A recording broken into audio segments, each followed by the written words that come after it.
in the name of God, the most gracious, the most merciful. Dear viewers, welcome to a very important, deeply analytical new episode. I am Professor Sami Mohammadi, and today we are going to explore one of God's most profound miracles performed through human hands. We are going to dive deep into the science of treating complete paraplegia and how modern medicine is quite literally rewiring the human nervous system to restore movement to those who had lost it entirely. For decades, the medical consensus on severe spinal cord injuries was grim. It was considered a permanent, irreversible tragedy. Unlike the peripheral nerves in your arms or legs, the central nervous system operates under strict biological rules that heavily resist regeneration. But today, we are witnessing a beautiful scientific leap that challenges everything we thought we knew. This monumental breakthrough involves collaborative research from some of the most brilliant minds on the planet, spearheaded by teams from the Salk Institute in America alongside top-tier Swiss research institutes and the Cleveland Clinic. For those who might not know, the Salk Institute is not just another research center. It is an institution dedicated to finding absolute cures, not just symptom management, for some of humanity's most incurable diseases. I mentioned them in a previous episode regarding their groundbreaking work toward a complete cure for type 1 diabetes. Today, we focus on their work led by a brilliant young scientist named Ayman Azim, whose team has achieved something straight out of science fiction. Let us set the stage by understanding the sheer scale of the problem. The research team brought in 9 individuals suffering from chronic paraplegia caused by a severe, blunt force impact to their spinal cords. This is a devastatingly common occurrence. In the United States alone, there are over 450,000 patients living with paraplegia. More than half of them are male, and the vast majority are young men in the prime of their lives. Due to the high frequency of youth-related accidents, physical altercations, and the tragic realities of war, the spinal cord is often subjected to massive physical trauma. When this trauma happens, it acts like a pair of scissors cutting a major communication cable. The brain is still generating the electrical commands to walk, run, or stand, but the message hits a roadblock at the site of the injury. It never reaches the legs. But here is where we find a strange, almost paradoxical biological reality.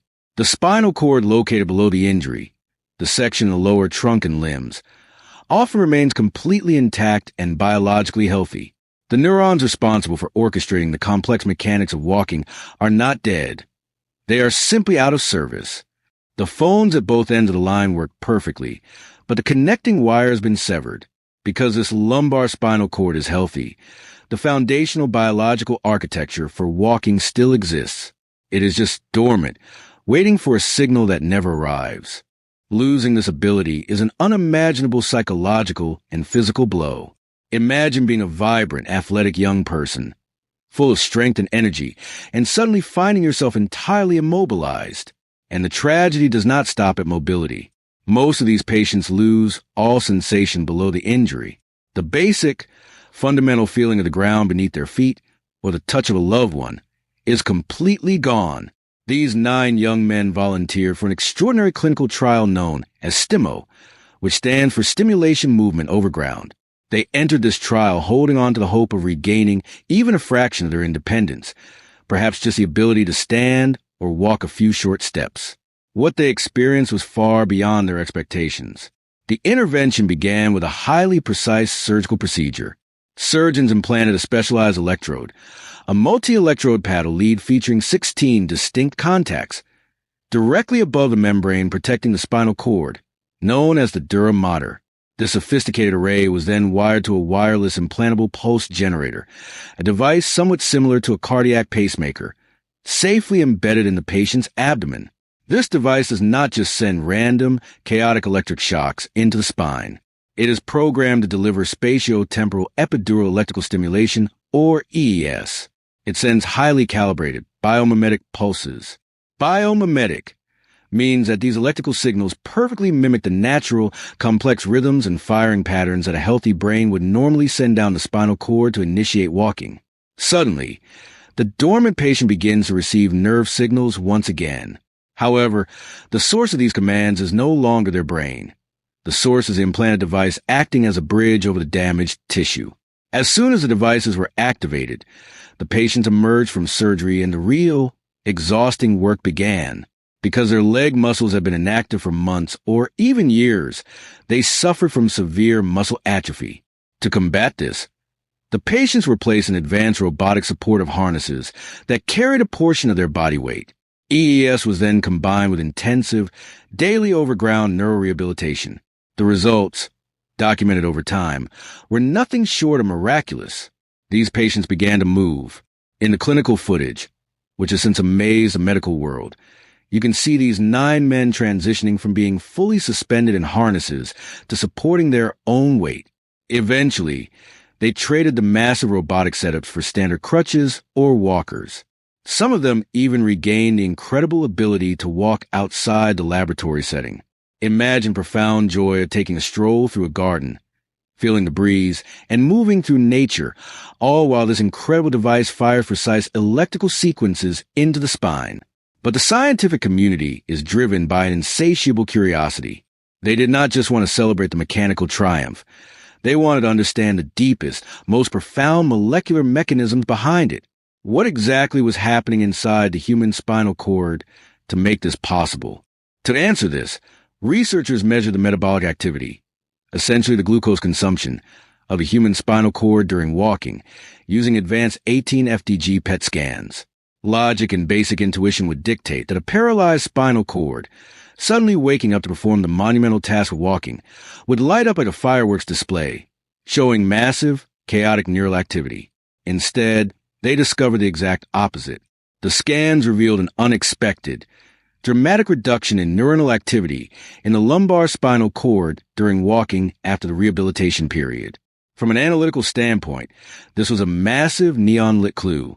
This reduction meant the nervous system was not randomly firing all available neurons in a panic. It was optimizing.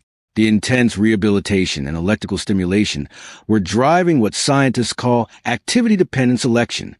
The spinal cord was essentially silencing the background noise and selecting a very specific, highly specialized subpopulation of neurons to take over the massive responsibility of walking.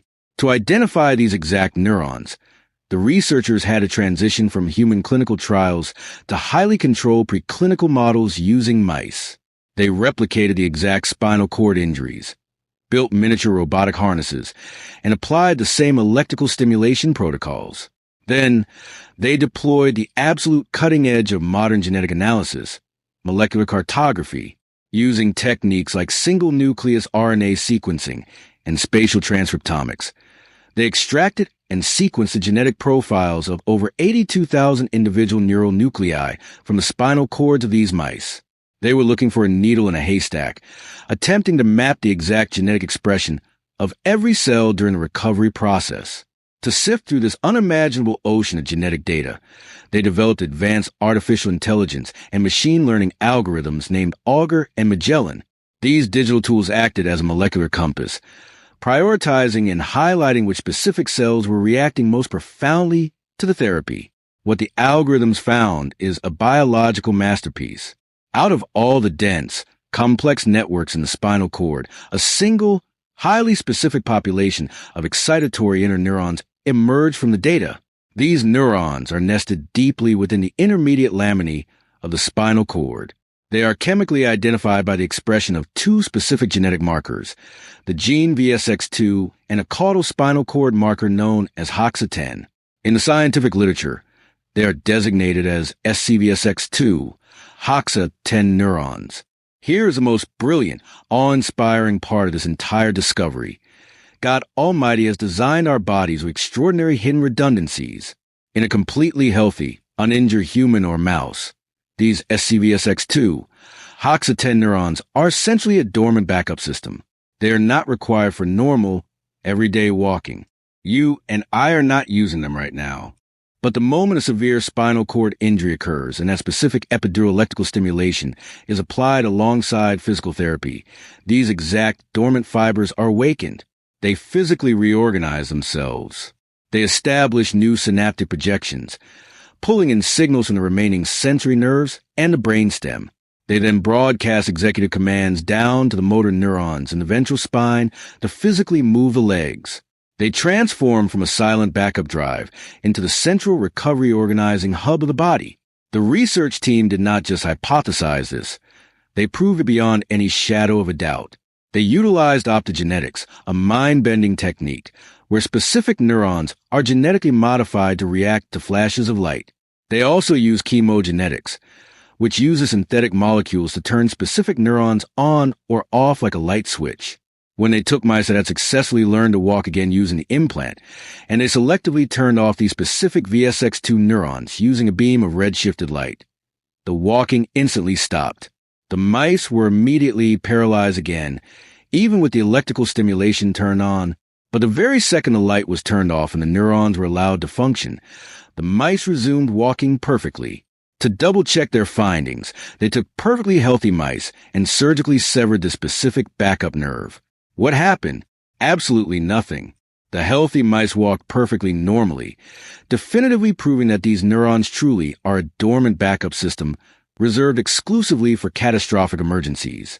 When this massive, meticulously verified research was published in the highly prestigious scientific journal Nature, it sent shockwaves through the global medical community. It is a paradigm-shifting breakthrough. Dr. Ayman Azim and his colleagues state clearly that this is only the beginning. We are no longer just treating the superficial symptoms of paralysis. We are mapping the precise molecular cartography of biological recovery. We are learning how to speak the exact genetic and electrical language of the central nervous system, telling dormant backup systems to wake up, take the wheel, and restore life to broken limbs. We are entering an era where restoring movement and sensation to those with complete paraplegia is transitioning from science fiction to a rigorously documented clinical reality. That concludes our deep analytical dive for today into this extraordinary scientific miracle. Until we meet in an upcoming episode, peace, mercy, and the blessings of God be upon you.